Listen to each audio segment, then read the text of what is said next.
अगली खबर है प्रयागराज से, जहां 25 नंबर वार्ड में लोकप्रिय प्रत्याशी सियाराम मौर्य के समर्थन में किया गया सुंदरकांड पाठ। खबर को विस्तार से जानेंगे, लेकिन उससे पहले लेते हैं एक छोटा सा ब्रेक। इस खबर के प्रायोजक हैं नगर निकाय चुनाव। सबका साथ, सबका विकास, सबका विश्वास। वार्ड नंबर 25 से सियाराम मौर्य योग्य, कर्मठ, अनुभवी, लोकप्रिय, शिक्षित भाजपा पार्षद प्रत्याशी को कमल के निशान वाला बटन दबाकर भारी से भारी मतों से विजयी बनाए। निवेदक समस्त बीजेपी कार्यकर्ता एवं क्षेत्रीय जनतागण। संपर्क करें 8756261725। नमस्कार।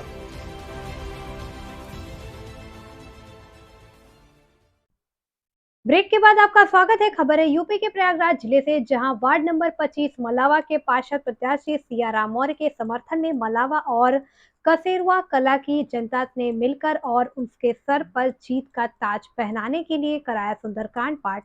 सुंदरकांड पाठ के बाद सभी लोगों ने भंडारे का भी प्रसाद ग्रहण किया और कहा कि सियाराम मौर्य हम सभी के लोकप्रिय, कर्मठ, ईमानदार, जुझारू और हम सबके बीच में रहने वाले लोकप्रिय प्रत्याशी हैं और इन्हें जिताने के लिए हम सभी लोग आज सुंदरकांड का पाठ भी आयोजन किया है। कार्यक्रम में आचार्य जी सियाराम मौर्य की तारीफ करते हुए कहा कि हमें ऐसे महान व्यक्तित्व को जो दिलाना है, जो व्यक्ति हमारी समस्याओं को और हम समझ सके। इस एक अच्छे व्यक्ति को समाज में लाने की जरूरत है और कमल का बटन दबाते हुए हमें बीजेपी के लोकप्रिय प्रत्याशी सियाराम मौर्य को जिताना है। आइए सुनते हैं महाराज जी की जुबानी। इस कार्यक्रम में कसेरवा कला और मलावा के समस्त क्षेत्रवासी भी मौजूद रहे और भंडारे का प्रसाद भी ग्रहण किया। देखिए प्रयागराज से मनोज सिंह की रिपोर्ट। मैं प्रधानाचार्य हूँ, रहने वाला मैं वार्ड नंबर 11 का हूँ। रहीमापुर मेरा घर है और देने के लिए यहाँ बैठे हैं। जैसे सियाराम मौर्य की अगर बात करें तो वो आपके जो है शिष्य भी हैं, तो उनके लिए आप क्या कहेंगे? अब देखिए, उनका नाम है सियाराम है।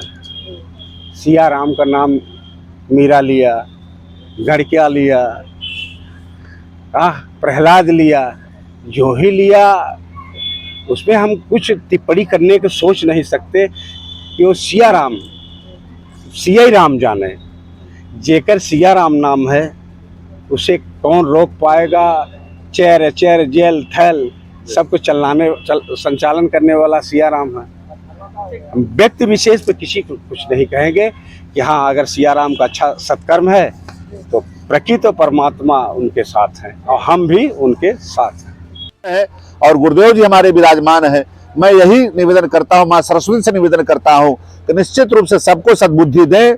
आने वाले समय में ऐसे व्यक्ति का चयन करें जो इस देश को देश में ही नहीं पूरे विश्व में भारत माँ की जय हो सके और अपने सारी परंपराओं, सारी धरोहर को और माताओं, बहनों को, नौजवानों का सम्मान कर सके।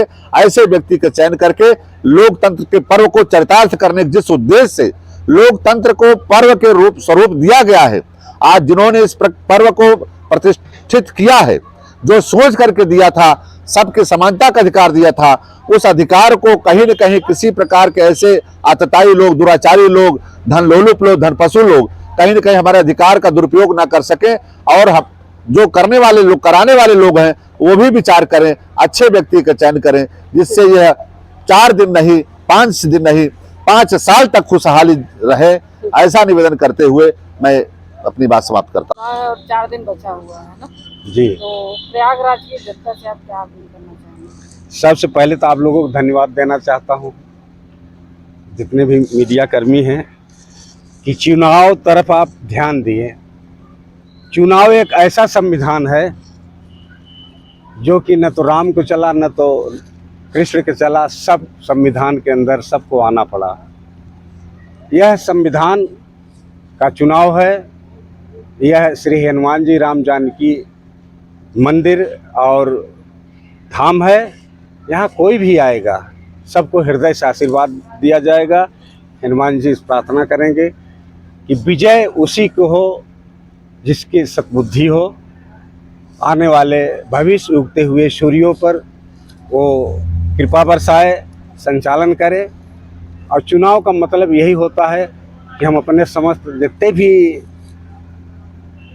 वोट देने वाले हैं अपने से समझें कि हम अपना चुनाव स्वतः करें, किसी के कहने में नहीं, आप स्वतंत्र हैं। हाँ, जो धर्म की रक्षा करे उसके साथ खड़ा होना चाहिए। महाभारत में श्री कृष्ण भगवान कह रहे हैं अर्जुन से मारो, लेकिन वो हताश हो जाते हैं। तो धर्म के रक्षा के लिए और अपने रक्षा के लिए स्वतः चक्र सुदर्शन उठाए हैं। तो होना वही है जो राम रचि राखा, वो कर सके तर्क शाखा। हम सभी से प्रार्थना करें कि अपने से सुंदर चुनाव करें, उसी के वोट दें और मत दें, विचार दें, सोच तो दें। आप किसी के लिए अपील भी करेंगे? हमारे लिए वही है जो साधुवाद का पात्र है, भक्त हो, भक्ति का प्रचार करे, धर्म का प्रचार करे। विद्यालय हुआ, सत्संग।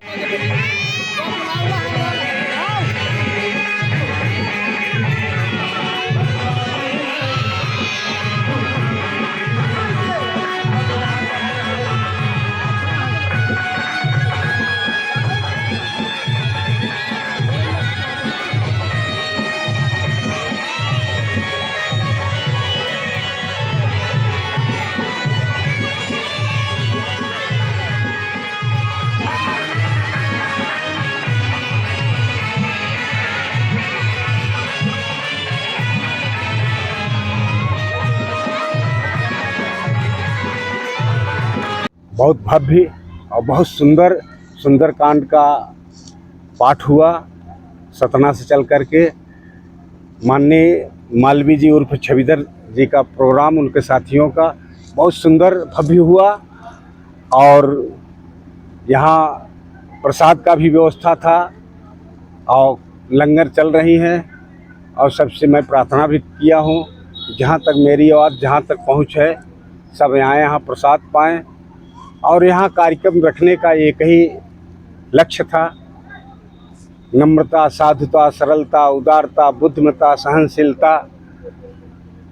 यह बिना भक्ति के नहीं हो सकता। प्रथम भगति संतन कर संघा, दूसर रति मम कथा प्रसंगा।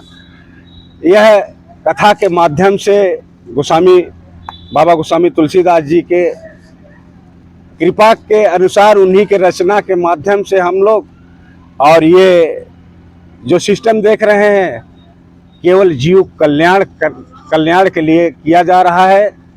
और प्रसाद की व्यवस्था इसलिए है कि ये भगवान का प्रसाद है। प्रसाद पाने से इसका ब्लड बनता है और ब्लड बनने से वो प्रेरित करता है। उर प्रेरक रघुवंश मणि प्रेरणा देता है। प्रसाद का ये महत्व है। प्रसाद से हमारे सिंगवेरपुर धाम से श्रृंगी ऋषि महाराज का महिमा आप लोग जानते हैं कि केवल मात्र प्रसाद से भगवान राम, लक्ष्मण, भरत, शत्रुघ्न का यहाँ आवागमन हुआ है। और प्रसाद का महिमा बहुत बड़ा है। मेरा सुपरिचय जगत गुरु स्वामी श्री माधव दास जी महाराज, सिंगवेरपुर धाम, पीठाधीश्वर, प्रयागराज। नगर निगम का चुनाव है और इसे एक महापर्व भी माना जाता है। तो इसमें आप जो प्रयागराज की जनता है, चुनाव को लेकर आप क्या कहना चाहेंगे? ये जो महापर्व है, मैं यही निवेदन करना चाहता हूँ यहाँ के सभी सम्मानित मतदाताओं को कि महापर्व है तो यह पर्व केवल चुनाव तक ही सीमित न रहे। ऐसे प्रत्याशी का चयन करें जो, यह तो महापर्व 4 दिन का है। हर पर्व कहीं न कहीं एक मॉडल प्रस्तुत करते हैं। मॉडल प्रस्तुत करने के बाद फिर 365 दिन तक वह पर्व के रूप में, हर दिन पर्व के रूप में आवे। इस नाते लोकतंत्र का जो महापर्व है, ऐसे व्यक्ति का चयन करें जो यहाँ की परंपरा को, जो यहाँ के महापुरुषों को, जो यहाँ के संत महात्माओं को, जो यहाँ की धरोहर है, चाहे धरती माँ हो, चाहे गाय माँ हो, चाहे गंगा माँ हो, चाहे यहाँ के धर्मस्थल हो, उनकी जो रक्षा सुरक्षा कर सके, तभी पर्व हो सकता है। जो यहाँ के बुजुर्गों का, माताओं बहनों का, नौजवान साथियों का सम्मान कर सके, रोजगार दिला सके और उनके साथ न्याय कर सके। जो सरकारी योजनाएं आवे उसमें बिना भेदभाव के सबका साथ सबका विकास करते हुए सुपात्रों की योजना दिया जाए। क्योंकि भारत स्वतंत्र हुए 75 साल हो गया है। अभी चश्मा लगाकर देखा जाए तो जितनी सरकारी योजनाएं आई, कुछ मुट्ठी भर लोगों ने उसको बिल्कुल से एक तरह से हैंडअप कर लिया, कब्जा कर लिया है। गिने चुने लोगों को ही सारी योजनाओं का लाभ मिलता है। जब अच्छा व्यक्ति चयन करके जाएगा, समाज के बीच का व्यक्ति जाएगा, संवेदनशील व्यक्ति जाएगा और समाज की पीड़ा को समझने वाला व्यक्ति जाएगा, तो निश्चित रूप से ऐसे सुपात्रों को जब जब हो धर्म की हानि बाढ़ नसुर महाअभिमानी तब तब प्रभु धरि मनुज शरीरा हरे सकल सज्जन भव पूरा। तो कहीं न कहीं जब भी इस प्रकार की आवश्यकता पड़ती है तो भगवान को भूल कर नारायण रूप में आना पड़ता है। ऐसे मुझे लगता है कि क्षेत्र की जनता को प्रेरणा देने के लिए कहीं न कहीं प्रभु का संकेत होगा। ऐसे बलबुद्धि विवेक में भगवान हनुमान जी महाराज की कृपा होगी, जो आज अपने बीच में पूज्य संत माधवाचार्य जी आकर के इस प्रकार के अतिताइयों का साधे सब सधे सब साधे सब जाए वहीं पर सिंचाई बोल को फूल फल अघाए।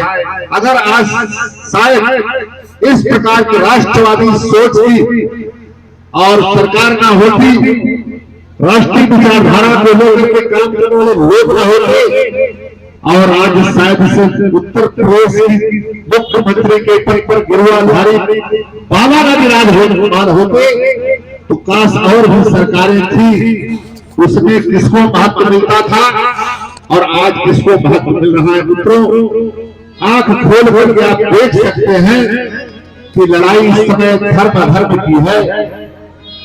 विदेशी शक्तियों से कहीं न कहीं पुष्पित पल्लोल होकर के इस भारत भूमि धरा में जहां धर्म की स्थापना संतों